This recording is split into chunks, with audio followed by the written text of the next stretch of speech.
자, 오늘 종려주일입니다. 다 알고 계시죠? 네, 예.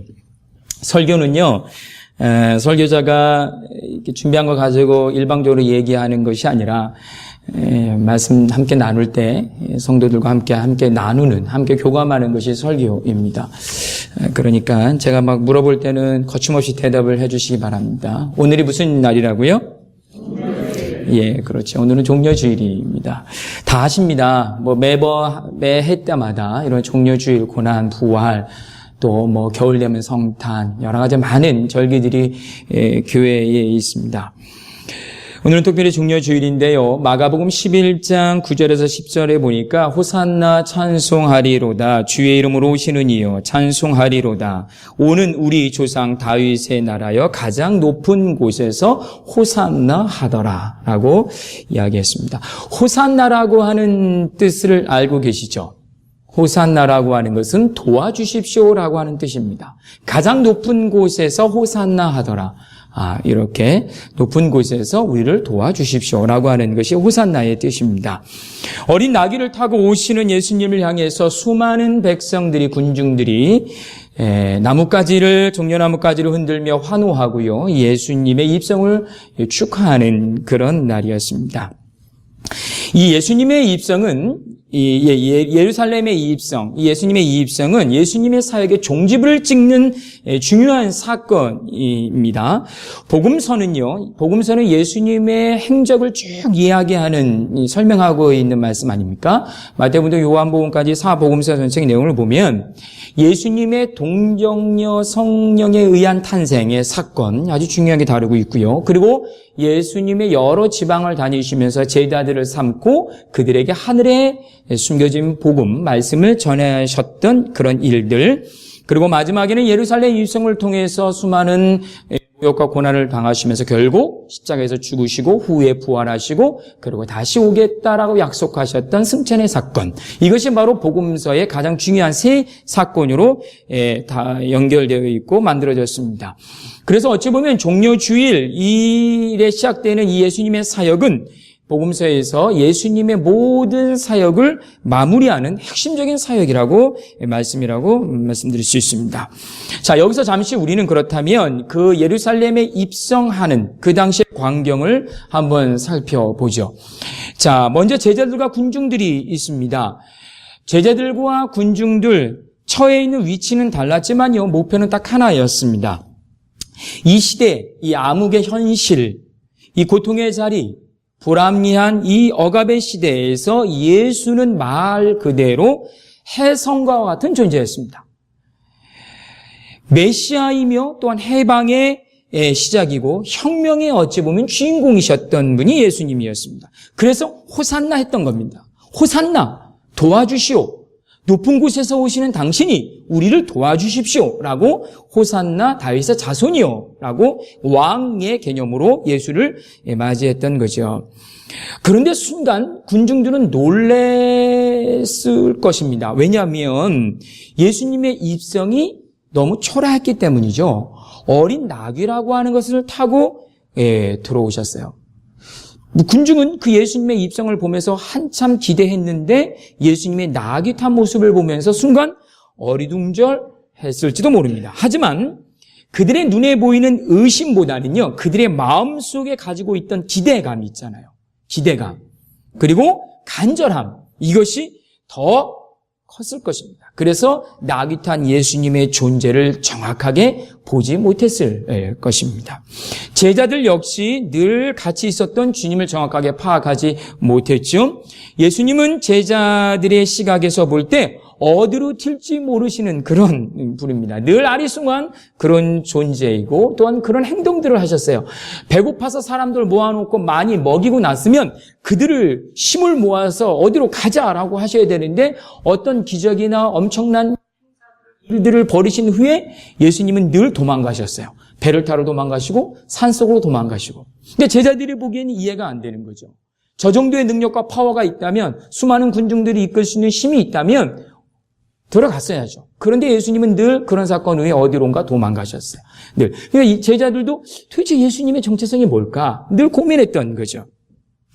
하지만 이런 의심들이 있었지만 제자들 역시 잔뜩 기대함을 얻고 예수님의 그 예루살렘 입성의 그 반열에 뒤에서 떳떳하게 함께 예수님과 예루살렘 성을 들어가고 있었다라고 하는 것입니다.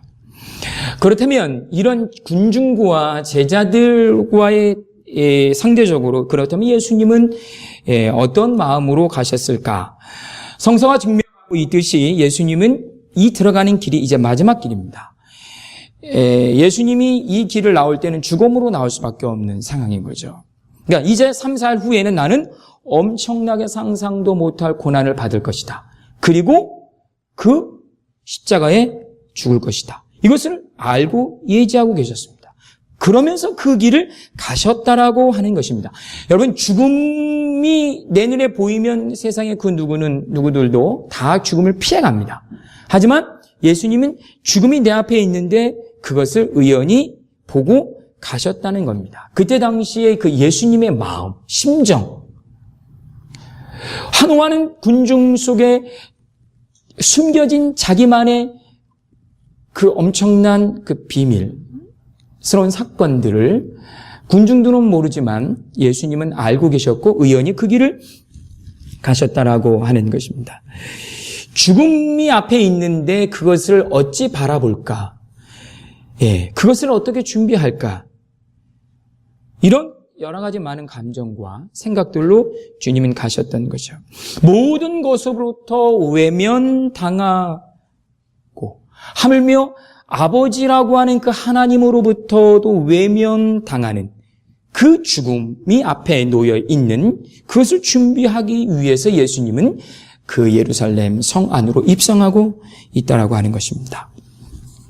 오늘 본문은 예수님이 예루살렘을 입성하신 후에, 예루살렘 성을 입성하신 후에 고난의 시작을 받기 전에 여러 가지 많은 그 한 일주일, 짧게 하면 3, 4일 정도의 예수님의 그 입성하신 후에 사역의 내용들이 있는데, 예수님의 그 입성하신 후에 사역의 내용을 보면요, 첫째 저주받은 무화과 사건이 나옵니다. 성전을 정화하는 사건이 나오고요, 또한 세금에 대해서 물을 때 그것에 대해서 예수님께서 지혜롭게 대답하십니다.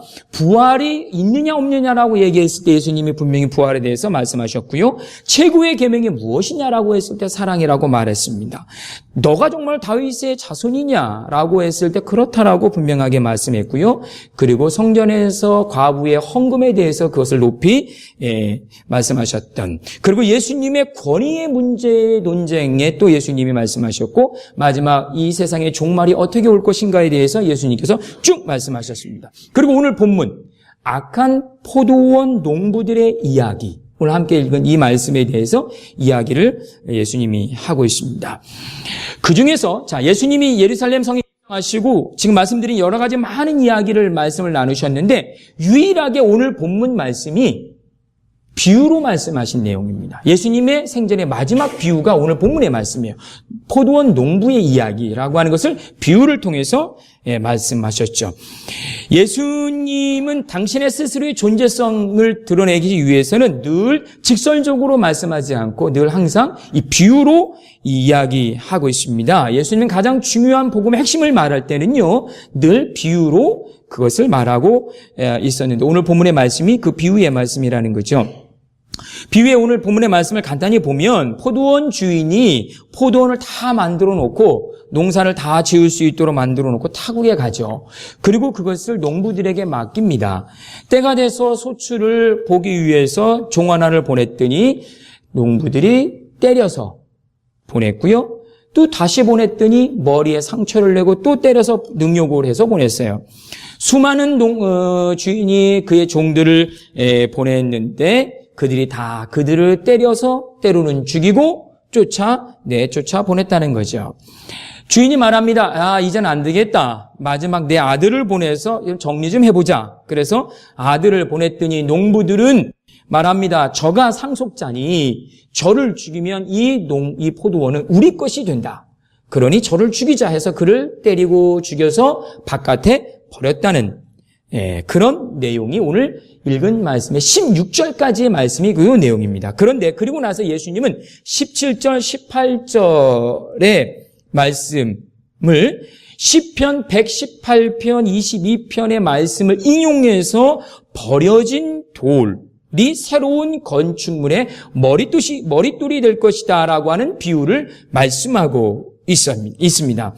시편 118편 22절에서 23절의 말씀을 보면 건축자가 버린 돌이 집 모퉁이의 머릿돌이 되었나니 이는 여호와께서 행하신 것이요 우리 눈이 기이하게 여긴 바라라고 이야기하고 있습니다.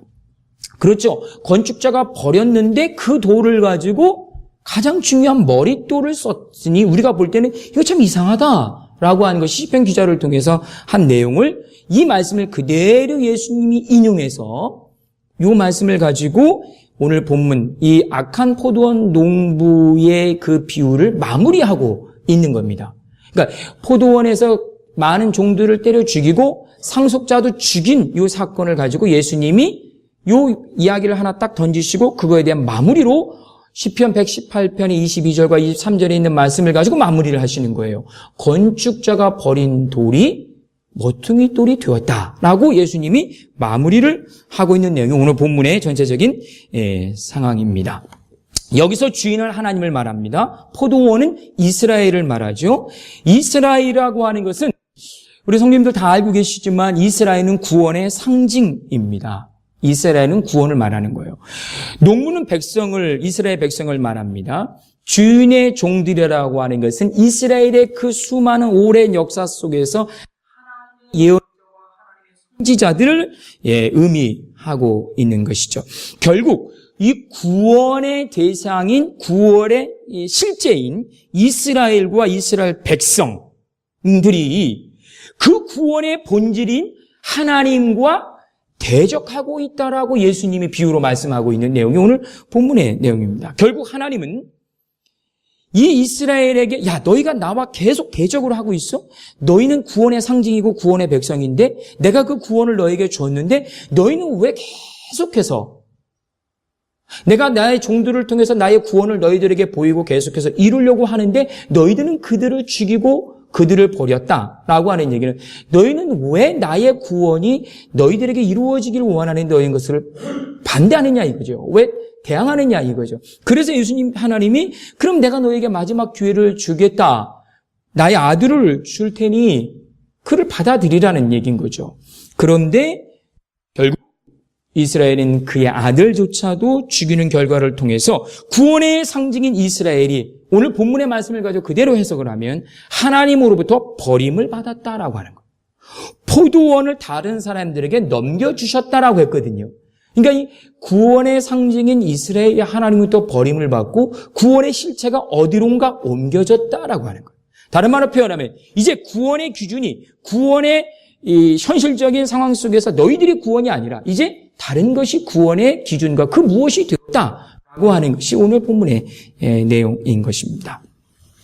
지금까지 구원은요 이스라엘의 것 시나이 반도에서 모세를 통해서 율법을 받았죠.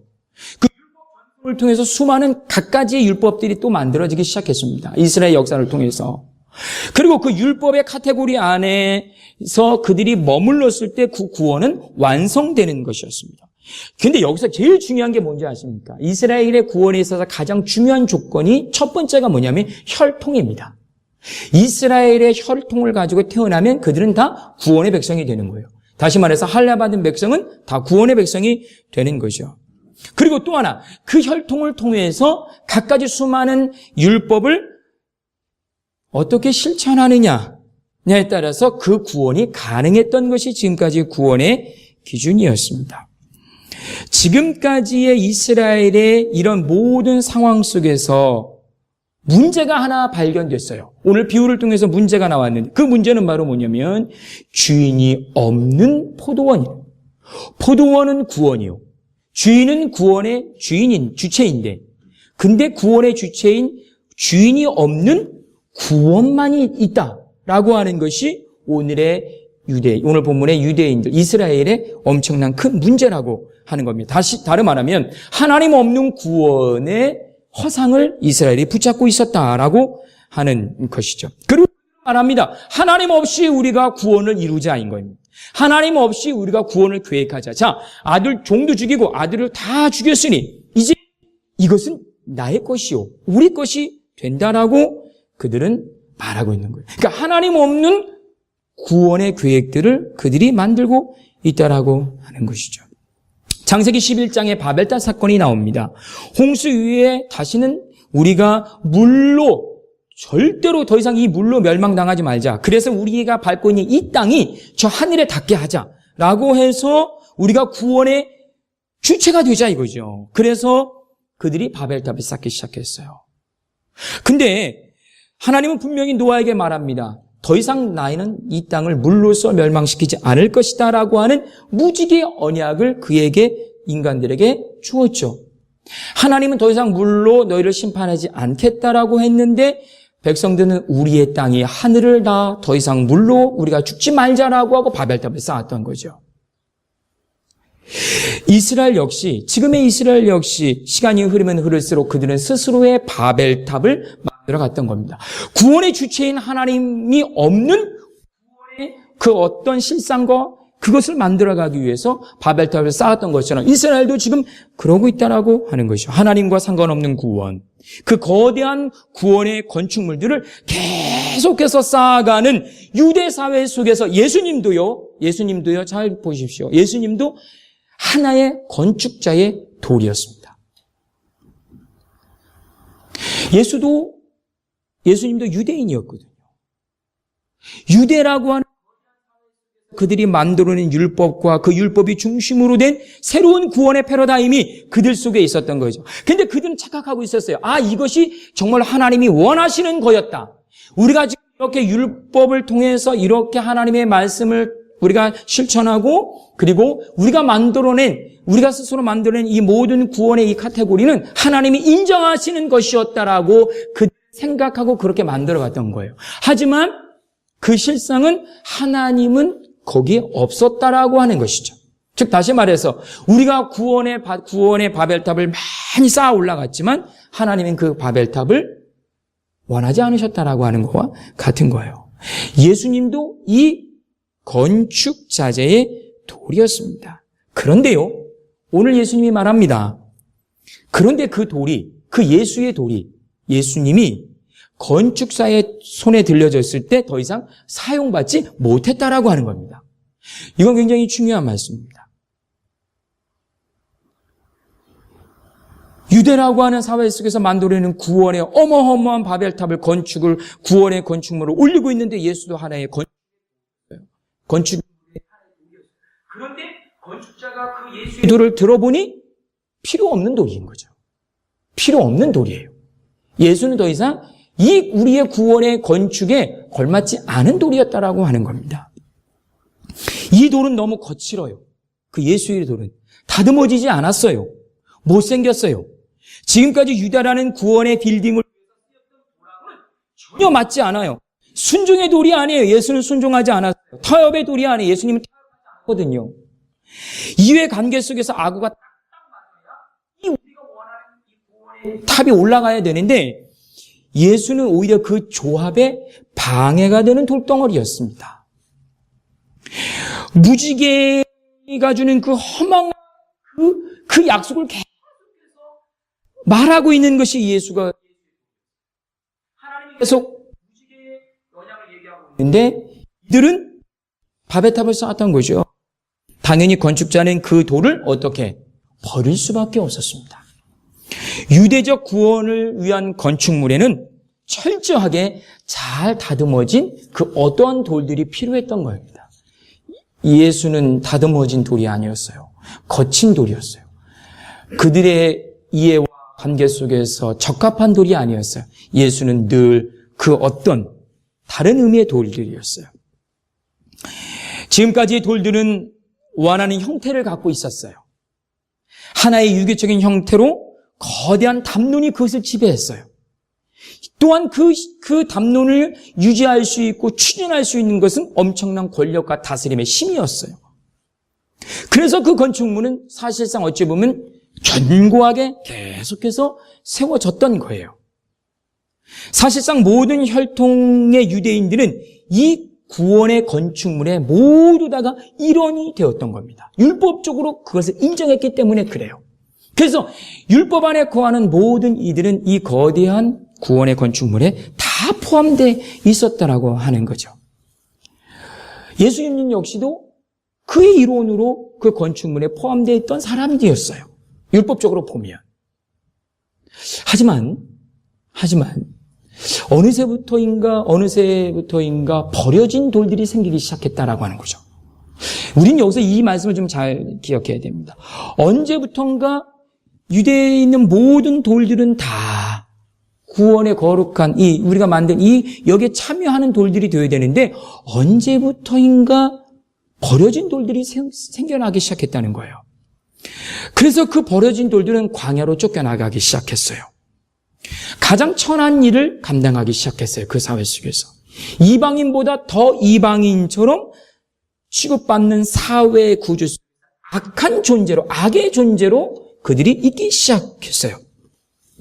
예수님 역시 버려진 돌이었어요. 그런데 예수님이 오늘 본문을 통해서 말합니다. 아이러니하게도 그 버려진 돌이 이제는 새로운 건축물의 상징이 되었다. 새로운 구원의 건축의 상징이 되었다라고 예수님이 오늘 본문에 이야기하고 있는 겁니다. 요한복음 2장 19절에 보면 예수님이 6월절 날 성전에 가셔서 성전을 정화하는 사건이 나옵니다. 이 성전 정화 사건은 몇 군데가 나오는데 요한복음에 보면 너희가 이 성전을 헐라 내가 사흘 동안에 다시 일으킬 것이다 라고 말씀하고 있어요. 너희가 이 성전을 헐라. 그 당시의 성전은 구원이에요. 구원의 중심이에요. 이 성전이 없어진다는 것은 이스라엘의 존재와 그들의 존재성이 없어지는 거예요.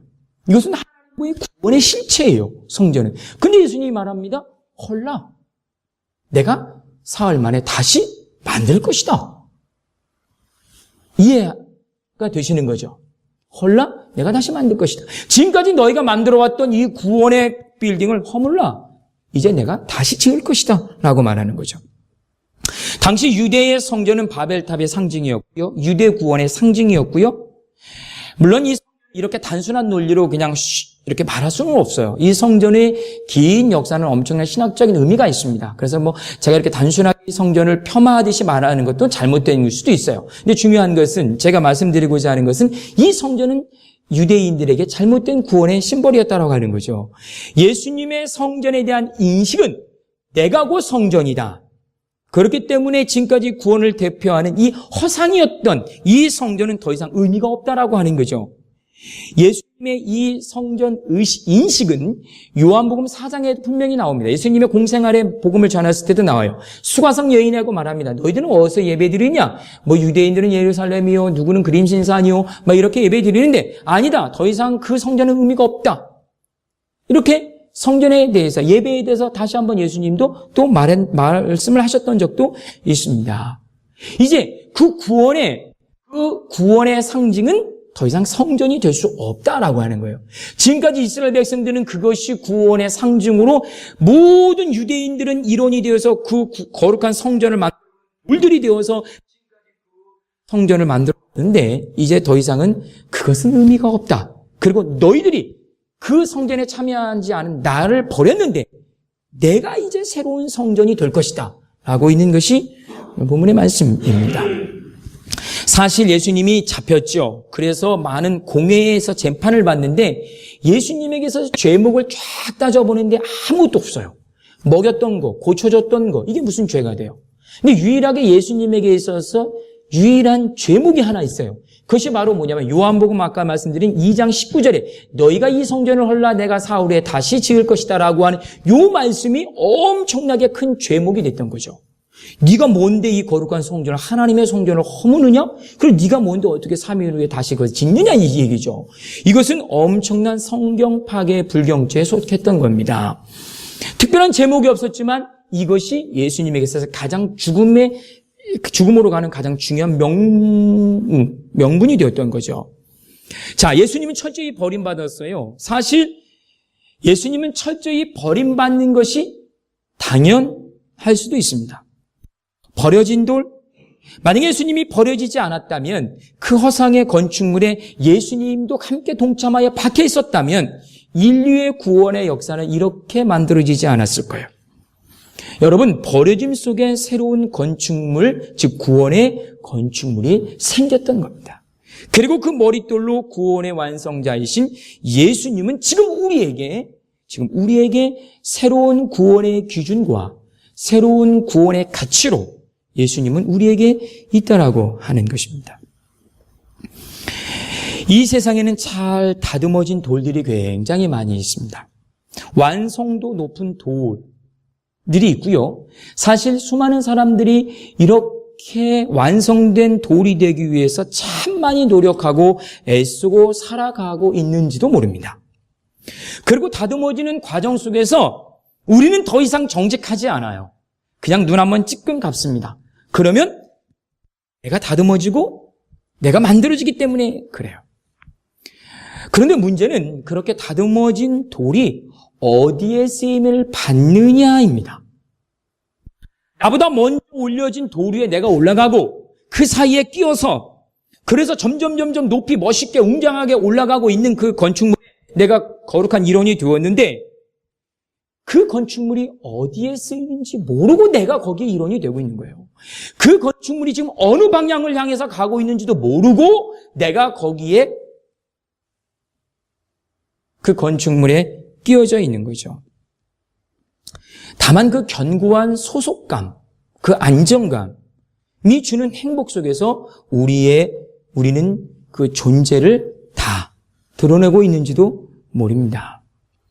분명 그렇게 해서 내가 참여한 그 돌들의 무더기는 지금 하늘을 향해서 찌르고 있는데 내가 그 어디로 가고 있는지 나는 그걸 모르고 지금까지 우리는 그 돌들을, 그 건물을 완성하기 위해 쓰임받았다고 하는 거죠. 그리고 또 준비했다라고 하는 거죠.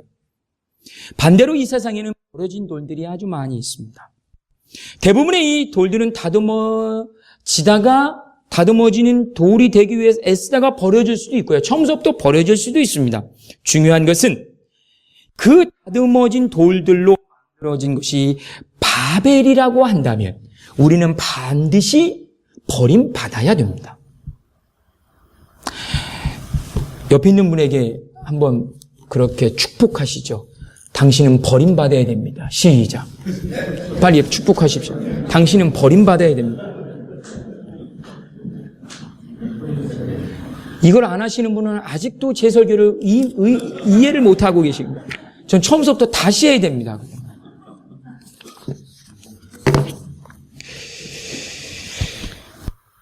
여러분, 버려지는 것이 은혜입니다. 버려지는 것이 은혜입니다. 취하는 것이 은혜가 아니에요. 이 세대 가운데 누군가를 우리 취한다는 것은 은혜가 아니에요. 우리는 버려져야 됩니다. 버려지는 아픔과 버려진 후의 삶의 고달함이 분명히 있죠.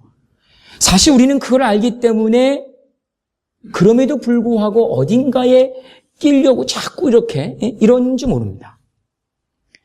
버려진 예수님도요. 보십시오. 버려진 예수님도 우리가 잘 알고 있다시피 그 후에 엄청난 고난의 자리에 들어갔습니다.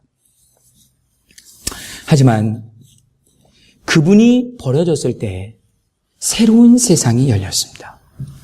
새로운 가치가 만들어졌습니다. 새로운 구원의 탑이 만들어지기 시작했습니다. 오늘도 주님은 버려진 깨어 있는 시대의 돌들을 통해서 구원의 역사를 이루고 계시다라고 하는 것입니다. 어느 한편에서는 잘 다듬어진 돌들로서 지금도 또 다른 이것이 구원이오라고 하고 또 다른 그들만의 바벨을 올리고 있을 수도 있어요. 하지만 중요한 것은 그 반대편에서 주님은 내가 버려진 것처럼 버려진 누구를 통해서 그들을 통해서 깨어있어서 버려진 그들을 통해서 하나님은 다시 그 옆에 커다란 구원의 탑을 올리고 계시다라고 하는 것입니다. 이사야서 53장 말씀. 그는 실로 우리의 질고를 지고 우리의 슬픔을 당하였거늘 우리는 생각하기를 그는 징벌을 받아 하나님께 맞으며 고난을 당한다 하였다. 이것은 버려지는 고통입니다. 이사야 선지는 버려지는 고통을 표현한 겁니다. 그가 찔림은 우리의 허물 때문이고 그가 상함은 우리의 죄악 때문이라. 그가 징계를 받음으로 우리가 평화를 누리고 그가 채찍에 마름으로 우리가 나음을 받았도라. 여러분, 이것은 버려진 자의 회복을 약속하는 겁니다. 회복의 약속의 말씀입니다. 우리는 다 양 같아서 그릇 행하여 각기 제 길로 갔거늘 여호와께서는 우리의 모든 죄악을 그에게 담당시키셨도다. 이건 다른 말로 표현하면 새로운 구원의 가능성을 선포하고 있는 것입니다. 종려주일입니다. 우리도 수많은 군중처럼 호산나합니다. 환호합니다. 우리를 도와주십시오. 그렇죠. 우리의 삶에는 분명히 문제가 있어요. 내 능력 밖의 문제도 있고요. 내가 게을러서 못 푸는 문제도 있고요. 다양한 문제들이 우리 안에 있어요. 그런데 그 군중처럼 환호하면서 우리의 그 어떠한 그 속에 있는 그 바램을 예수님에게 투사하는 거죠. 예수님에게 투사하면서 예수님을 바라볼 것인가? 아니면 그분이 걸어가시는 그 무거운 발걸음을 우리의 짧은 지혜로 이해하며 시대를 만들어 가시는 주님, 그 버려진 돌이 되어서 그 주님의 고난에 우리가 참여할 것인가? 우리의 외침이 호산나 다윗의 자신이여는 무엇을 의미하는지 그 신앙의 거룩한 고백이 통해서 이번 한 주간 고난 주간 우리에게 있어지는 그런 거룩한 날이 되시길 바랍니다. 예수님 말합니다. 나는 건축자가 버린 돌이 되었다.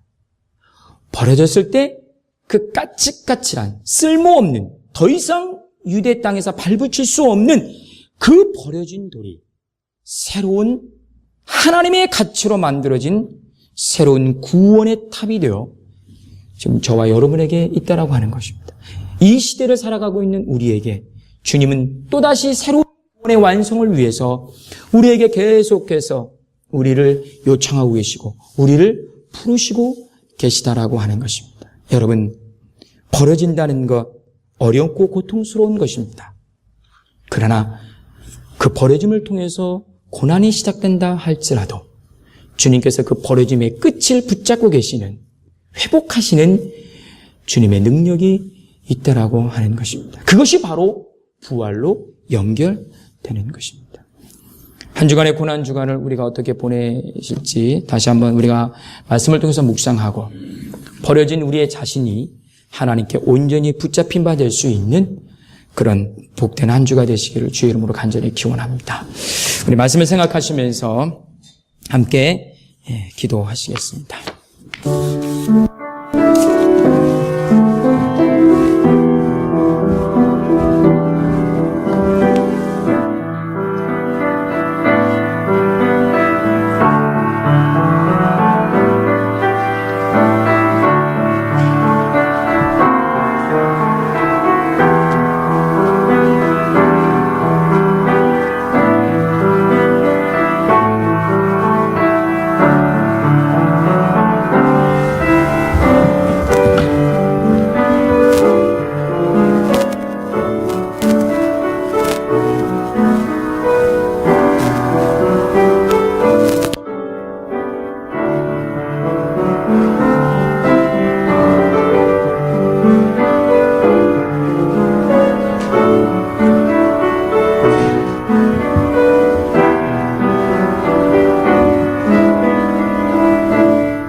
거룩하시고 자비로우신 하나님, 세상에 잘 다듬어진 돌, 참으로 매끄럽고 아름다운 돌, 그러한 삶을 살아가는 것이 우리에게 성공이라고 또 축복이라고 믿는 이 세상의 풍토 속에서 우리 스스로 주님을 따라 버려진 돌이 되기를 바라며, 참 세상이 보기에는 가치 없어 보이지만 하나님 나라에서는 가장 소중한 것임을 고백하는 저희들 이 귀한 신앙의 고백을 받아주시고 성공을 향하여 물질적인 부를 향하여 세상이 말하는 축복을 향하여 달려가는 그런 인생들이 되지 않도록 주여 도와주시옵소서.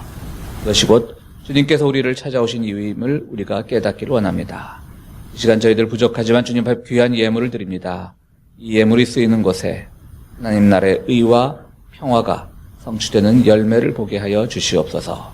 예수 그리스도 이름으로 기도하옵나이다. 아멘.